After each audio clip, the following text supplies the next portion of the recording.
Congratulations to the Toronto Raptors, the new NBA champions. They shocked the world by defeating the Warriors in 6 games. I look like a prophet now, as I predicted the Toronto Raptors would win. Sure, I predicted it would happen in 7 games, but 6 works for me as well. Obviously, the Warriors struggle with injuries and everything, but still, Toronto Raptors did an awesome job overall and were a great story all season long. But there's always something behind what we see initially. Stay with me, guys, to find that out. Hey everyone, hope you're doing awesome. This is Purple Prince, and I want to tell you how the Toronto Raptors winning the NBA championship just changed the whole NBA. Number 1. They destroyed the dynasty. For the last 5 years, NBA in a way has been less interesting. Not because the players have less skill or they've suddenly become less athletic, just because for the last 5 years everyone has kinda known who will win the championship before the season even started. Golden State Warriors have had so much more talent than any other team in the NBA that them winning the championship every year was just a foregone conclusion every year. There was that one year in 2016 when Cleveland won, but besides that it's usually been a no-brainer. With Toronto winning and Golden State facing some uncertainties going into the offseason, it's quite possible the Raptors have just destroyed a dynasty. And the way they did it was impressive as well. The Raptors won 3 of 3 in the Oracle during the NBA Finals, in an arena in which for a while it seems nobody could win, and they did that knowing that those are the last games in the Oracle, and the Warriors didn't win any of them. Cold-blooded. Number 2. Kevin Durant injury. Kevin Durant was injured in the series against the Rockets, sure. The injury was probably more severe than we were told, and Durant probably shouldn't have played at all. Now he has a torn Achilles and likely misses the whole next season. That obviously changes all of the free agency. Kyrie plus KD talks have stopped because there's no more plus KD as he gonna miss the season. Suddenly, the option to stay with Golden State doesn't look that bad, to be honest, so could that impact where Klay goes? Cause I'm not sure they can afford to keep both. And you know who's at least remotely at fault? The Toronto Raptors. They were so good and up 3-1 in the series against Golden State that the Warriors needed to have KD. They had him for a couple of minutes in Game 5 and he was good, but now they definitely didn't have him and nobody will for like a year. And all that because the Raptors are so good. Number 3. The head coach market.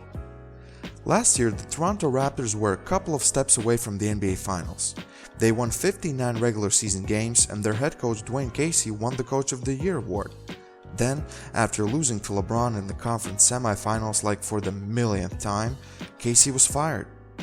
At the time, it seemed like a weird decision. Your coach just won 59 games, coach your team to be a winner. Yes, couldn't coach them to the finals, but nobody in the East could have for the last 9 years. Instead of going the route they knew, they went the unknown way. They hired a rookie head coach, Nick Nurse. Sure, he worked in the Toronto Raptors staff for 5 years, sure he had some coaching experience, but the team that was this close to the NBA Finals decided to make a risk, and it paid off. Could that mean that even coaches of the year can't be sure about their job anymore? Could there be more first-year head coaches who are hired by actually very good teams and not just the bottom feeders of the NBA? Will there be more coaching changes in the future?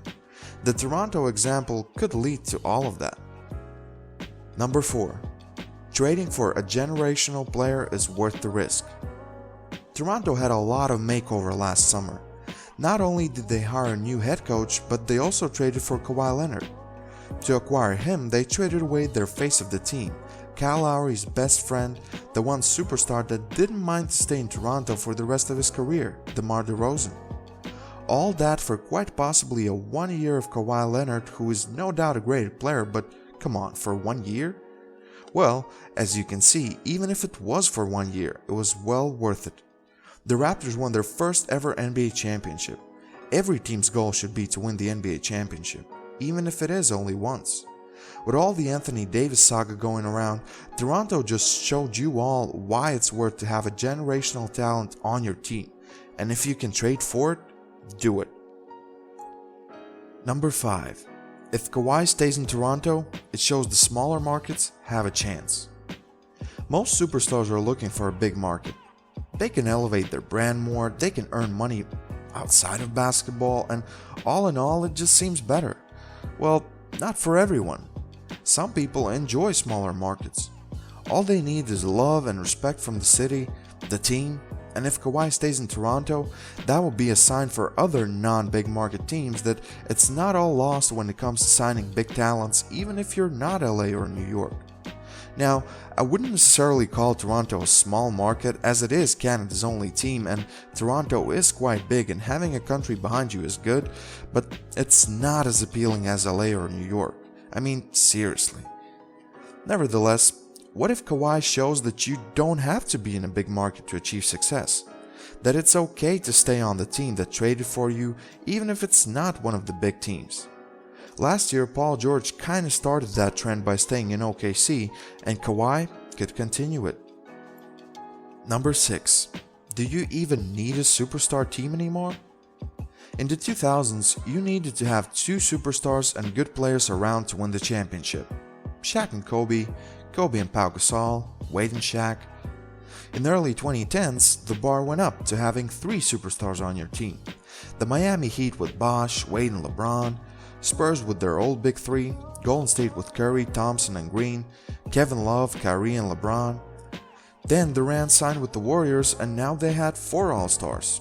This year they had 5 All-Stars. What would be next? 6? 7? A whole team of All-Stars? This year, Toronto had 1 superstar in Kawhi Leonard, a good all-star caliber point guard in Kyle Lowry, and just a bunch of good players around them. Some young players, some veterans, some players who were all-stars earlier in their career but not now. Again, we would measure this win differently if Golden State was healthy all the way, but nonetheless it shows that you might not need a big 3, a big 4, or even a big 5 to win it all. Maybe all it takes is the right superstar, another all-star, and some very good players around them. Maybe it's not worth investing all the salary cap in 3-4 contracts and getting everyone else on minimum salary. Maybe NBA will be more interesting again, with superstars playing on most of the teams, not just one. And number 7. The NBA just became more popular. Oh, I know it's popular in USA, and here in Europe we know about it too, believe me. But as with any other thing, you need to get that feeling that you belong. When Golden State was winning all the time, a lot of fans didn't get that feeling. Everyone knew the result. Now you get your first playoffs in a while without LeBron, and with Toronto winning, you feel that everyone has a chance. A different country won. You don't think that the Raptors winning will be on the biggest websites and media of Canada? Oh, it will. Don't you think that Toronto beats Golden State in Oracle and wins the NBA championship type of title is more juicy than a the Warriors win 3rd in a row type of title? It is. And the NBA just became more popular. First of all, in Canada, and secondly, all around the world. Thanks for watching, guys. Congratulations, Toronto. It was an awesome season, an awesome playoff series, and I'm very happy for Toronto. Do you agree with my assessments? Did you expect Warriors or Raptors to win? What are your best moments from this series? Please leave a comment below with thoughts about what just happened. Drop a like for Toronto, and don't forget to press that subscribe button to continue watching and supporting me. Thank you very much, guys. This was an awesome NBA season. This was Purple Prince, and I'm out. Perfect. Back to those days. I was running in one place. Set a pace. Feel like I've been running in one place. Yeah, I've been feeling pretty good. I've been feeling great. I've been feeling how I should, how I really should. Been growing up way too fast, like where is my childhood? Lyrics legendary like a